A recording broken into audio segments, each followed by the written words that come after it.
Karibuni sana Arusha. Na niwaombe wananchi wa mkoa wa Arusha, nimeipokea hii timu, naomba na nyie muipokee.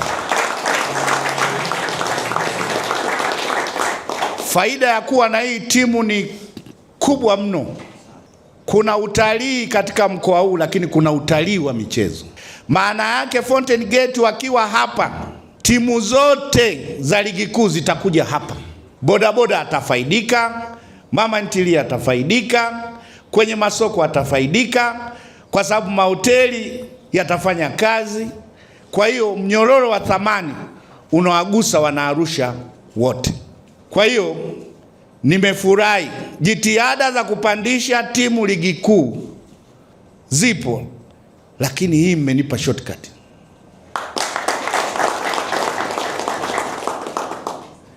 Bado pamoja na Fountain Gate tutahitaji nataka kuwepo na timu hizi mbili. Nyingine tutanunua, itaitwa Utalii FC. Ili kama Yanga kuja waje mara yani Yanga wanakuja, Simba wanakuja, kwa hiyo kwa timu mbili. Na niwaombe wadau wa michezo, makampuni, sasa ni fursa ya kuja kuwekeza na kufanya kazi na Fountain Gate. Na mimi kama baba, yani leo naahidi milioni 20.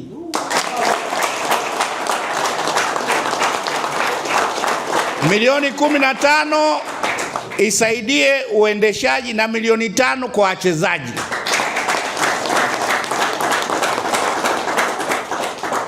Hizo nitatafuta na wadau wanisaidie. Milioni 20 ni ahadi kama ishara ya kuwapokea.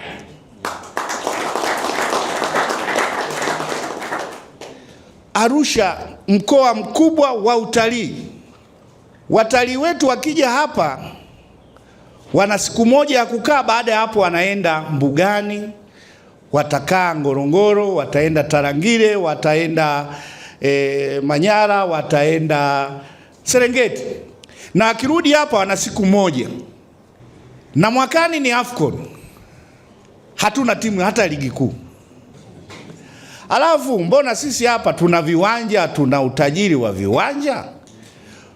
Juzi alikuwepo waziri wa michezo, kutajengwa viwanja 5 vizuri kwa ajili ya mazoezi timu zote zitakazocheza AFCON.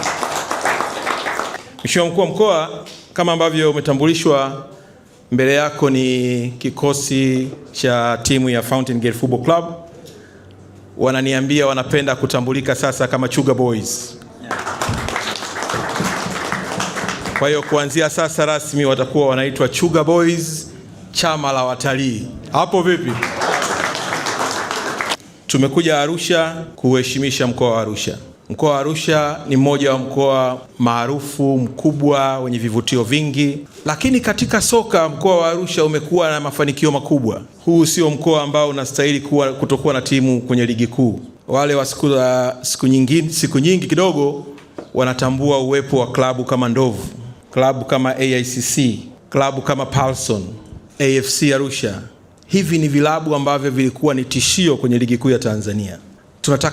Tumekuja Arusha kuhakikisha tunaendeleza ile heshima ya mkoa wa Arusha kama ilivyoanzishwa na wazee wetu wa siku za nyuma.